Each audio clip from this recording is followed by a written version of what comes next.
Hi everyone, this is Norman Kochnick here for Eyes on Cricket with Norman Kochnick.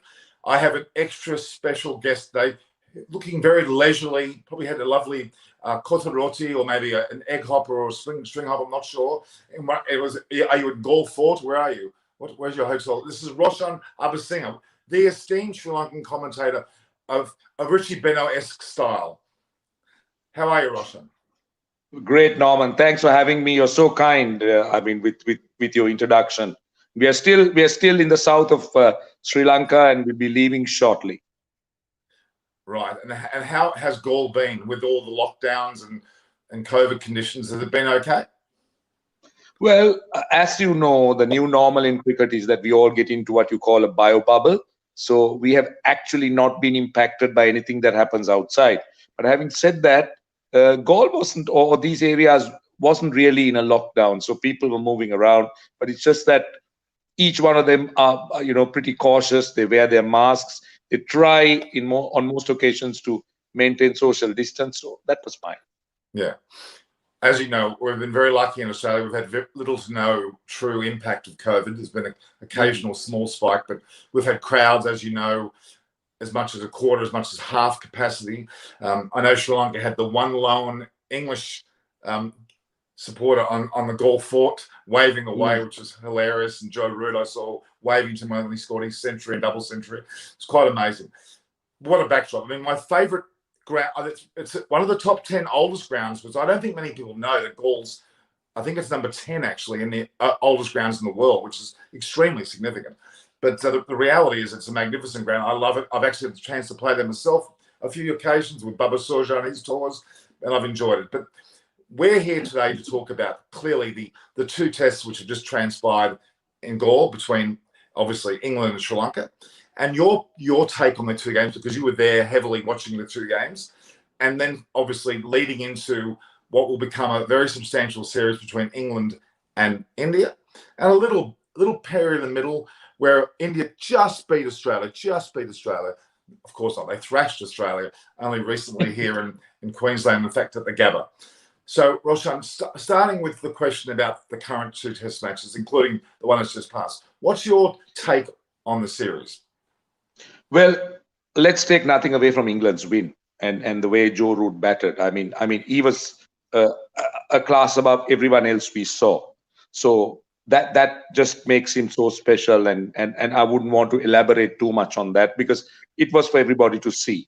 As far as the series was, again, I felt that Sri Lanka missed out. There were just two 2 days or say 2 sessions of cricket of madness on the first test and in the last test. Now, I thought those were the defining moments of this series. I mean, let's, in hindsight, look at it. Sri Lanka batted first, 135 all out. In hindsight, I'm saying add another 125 runs to that. And the eventual story could have been much closer and tighter. And then second test, second innings. Again, you eke out a lead of 37 after a lot of hard work, pitch promising to be tough, though it was actually that on day 4. If Sri Lanka had looked to bat, just completely forgetting about the runs or target, if they decided to bat, all right, we're going to bat till the evening, then we're going to take a look and maybe throw England into the deep end kind of attitude, would have given England at least 280, 300 to try and chase on the last day. So I'm not in any way suggesting that Sri Lanka would have won, but they would have been great, heavily weighted or favorites to win in both scenarios. So I would say it was well competed, particularly the second innings in the first test, first innings in the second test, but just that madness really just destroyed everything. As a avid Sri Lankan fan, as you know, there's a term for me. I think it's called Horasudha. That's what you would call me in terms of the Sri Lankan version of it. The reality is, I was very frustrated watching that match. As you said, moments of madness. The likes of Angelo Matthews batted sensationally. Even Roshan Dickwella went close to get another century, didn't quite get there. The bowling was fantastic, I thought, in parts as well. But yeah, there's something, forgetting Joe Root's performance, it was very frustrating to see Sri Lanka go about that match when they could easily have a better chance of winning either, if not both matches. It's quite sad, really. And I guess they missed Dimuth Karunaratne quite a bit, didn't they, as well? Would you think? They missed him as a batsman, and I also felt they. I really don't think of Karunaratne as a great master tactician. I mean, not in the class of a Mahela Jayawardene, but I think his presence would have been a calming influence, because he is the type of guy. Looking at that 100 he got in South Africa, as captain he inspires. So he would have had some calming influence and could have arrested that madness that happened. The likes of Dinesh Chandimal, obviously Angelo Matthews and Roshan Abeysinghe, there's a very strong set of batters there, and I think highly of all three. It just frustrates me because we saw very good signs with Angelo Matthews' century. He's batted fantastically, but I'd like to see them all click, and that would be a fantastic performance. And I thought Gaul, of all pitches, would suit them even more, even in their batting. I wasn't that impressed by the two England spinners, and I've spoken to Monty Passo a few nights ago. He's not that impressed with them either, but yet they've looked pretty good in this series. What's your take on the spinners? Well, I know it's easy to criticize them. It's very easy to criticize them, but you've got to understand where they're coming from. You see, they haven't played enough first-class cricket in the last year or so, and then in England, they don't breed spinners as they used to do. So when they come over to the subcontinent, but even though they get helpful pitchers, they tend to get a bit exposed by the way they bowled. I mean, I still feel that both these spinners have potential, but they are work in progress. And their biggest problem, as far as I'm concerned, in both cases, both spinners, is that they just lose or they release the pressure by a little bit of inconsistency in their length. If you had watched them, they would bowl 3 or 4 dot balls. They would bowl some outstanding, good deliveries, and immediately they would drag 1 or 2 balls short and do something different. Now, that I think is experience, and as they keep bowling, they get better. I think over the 4-test series, if they manage to survive right along in India, maybe 3rd, 4th test, they might look completely different to what we saw in Gaul. That's true. And then obviously the inclusion of James Anderson in the 2nd test with his 6 wickets was particularly strong. The man is 38 plus years of age. He's still going strong. He's about to go into possibly 3rd position on the list of all-time bowlers. Amazing. Stuart Broad in the 1st test. Do you think they're going to bowl both of them in the test series in India? Do you think they'll have both of them in the same side? They didn't do it in Sri Lanka. I really don't think so. I don't think so. I think it could be a rotation, and it all depends on the type of surfaces they're going to get. But I don't see Broad and Anderson playing together on this tour. I mean, England's strategy could be one of them. Stokes is coming back, so he becomes a big option, and then maybe Archer, someone with a bit of extra pace. But if Archer wants a break, I don't know who. If Stone is around, he could be an option, because he's also quite sharp. So that may be the way to go as far as England are concerned. Don't think Broad Anderson together is an option. It's intriguing. Had the likes of Ben Stokes and Sir Jofra Archer actually come to Sri Lanka, I actually, even though they're obviously class players and they're going to go straight into the lineup in India, I wonder, they may not have necessarily been an asset to England in Sri Lanka. I think perhaps their bowlers, their spin bowlers, had more of a luxury to be in the side and perhaps were able to produce on that Gaul wicket. They may not have impacted upon the side at all, which is intriguing, because from an Australian perspective, we look at this and we see the likes of Stokes somewhat rested, or Jofra Archer rested for India. And I find that a little bit, it certainly isn't insulting, but you can have the inference of, well, why can't they play against Sri Lanka? Sri Lanka are also very important in the world scheme of things. But anyway, that's just my thoughts. Again, that series, I love watching Sri Lanka play, regardless of who's in the team. Now, the spinning department of Sri Lanka looks pretty promising. Tell me about that. It does. It does. Lasith Ambuldennia to me is absolutely promising. I don't want to make him a star as yet, but he has the makings of a star.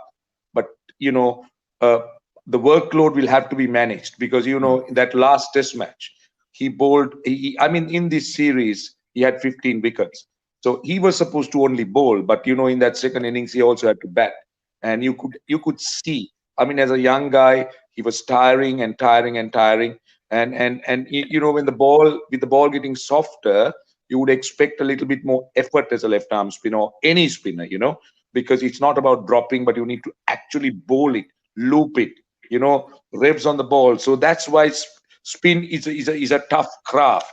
So, I felt that he was very tired. So Sri Lanka will have to find young spinners coming through. Ramesh Mendis looks a very good prospect. Yes. With a little bit of tinkering of his action, which is needed. I feel there are a few flaws that has to be worked on. But going forward, I think give them 2 years, and they can be very, very good bowlers. Absolutely.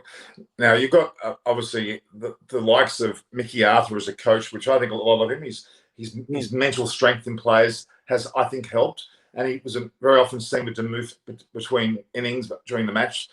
I find him very important. I'm speaking to Simon Willis tonight, who you know, and he talks very highly about the structure in Sri Lanka. So I'm very promised by that there will be development in your bowling attacks in the future.